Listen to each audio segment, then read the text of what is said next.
पिता एक सर्राफा कारोबारी था, घर पर किसी चीज की कमी नहीं, लेकिन बेटा कातिल बन बैठा। कत्ल भी किसी और का नहीं बल्कि खुद अपने ही पिता का किया। उस पिता का जो उसकी तमाम हरकतों को नजरअंदाज कर उसे एक अच्छी परवरिश दे रहा था। रिश्तों के कत्ल की यह खबर समाज को भी शर्मिंदा कर रही है।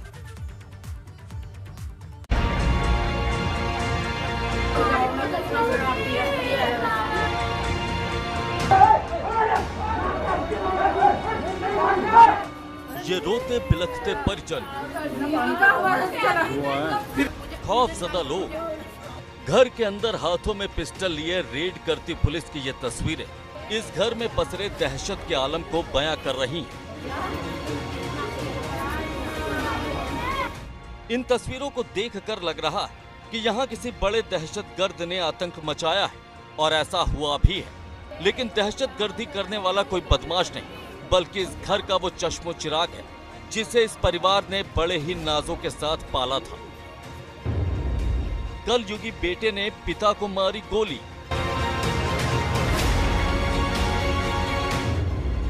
पकड़ने पहुंची पुलिस टीम पर भी की फायरिंग।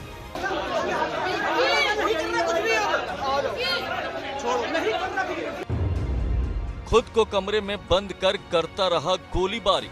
मुझे गोली मार देंगे मेरे भी।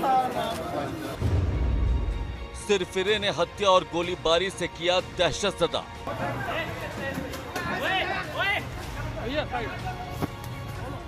मामला मेरठ के थाना ब्रह्मपुरी क्षेत्र का, जहां शनिवार की देर रात गोलियों की तड़तड़ाहट से पूरा इलाका गूंज उठा।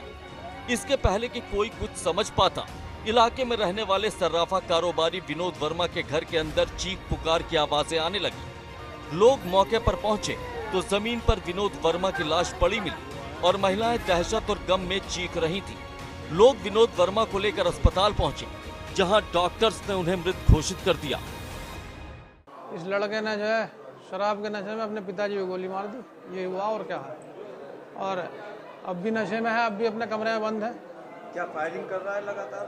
हाँ, पुलिस वाले आए हैं अभी सब, उन्होंने भी खोलने की कोशिश करी, उन पे भी फायर कर दिया है। कितनी फायरिंग हुई है यहाँ पर? करीब 2 या 3 राउंड गोली चला दिए। क्या नाम है भाई का जिनके? किशन गांधी है। दरअसल विनोद वर्मा के बेटे किशन को शराब की गंदी लत है और अक्सर ही वो शराब के नशे में हंगामा करता है। बीती रात भी वो शराब के नशे में धुत होकर घर पहुंचा था। इसी बात को लेकर उसका पिता के साथ विवाद हो गया। नशे की हालत में ही किशन अपने कमरे में पहुंचा और लाइसेंसी रिवॉल्वर से पिता पर फायरिंग कर दी, जिसमें विनोद को गोली लगी और वो वहीं पर गिर गए। घर में फायरिंग से कोहराम मच गया। आरोपी बेटे किशन ने खुद को मकान की ऊपरी मंजिल के कमरे में बंद कर लिया।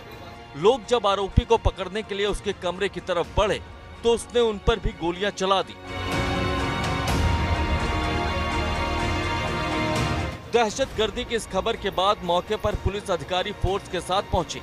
पुलिस की टीम भी जब आरोपी को पकड़ने के लिए ऊपरी मंजिल पर जा रही थी, तब भी फायरिंग की गई, जिसके बाद पुलिस को मोर्चा संभालना पड़ा और कई घंटों की मशक्कत के बाद पुलिस फोर्स ने हत्या के आरोपी बेटे किशन को गिरफ्तार कर लिया। पुलिस जैसे ही किशन को गिरफ्तार कर ले जाने लगी तो वारदात से नाराज रिश्तेदारों और इलाके के लोगों ने उसकी पिटाई शुरू कर दी। इस दौरान पुलिस फोर्स को भी लोगों के गुस्से का सामना करना पड़ा। थाना ब्रह्मपुरी की घटना है। शाम को सूचना मिली कि एक व्यक्ति अस्पताल में भर्ती है, जिनकी मृत्यु होना बताया गया। ऐसा प्रतीत हो रहा है कि फायरआर्म से उनकी मौत हुई है। इस सूचना पर जब थाना जनकपुरी की पुलिस गई तो प्रथम दृष्टया उस मोहल्ले में जाके घर पे जाके पता लगा कि पिता और पुत्र के बीच में विवाद हुआ है, जिसमें लाइसेंसी रिवॉल्वर से गोली चली है और उसके बाद में उसके पिता की मृत्यु हो गई है। हाँ, इसमें समय लगा है। आप लोग मौजूद रहे वहाँ पे, आपको जानकारी है।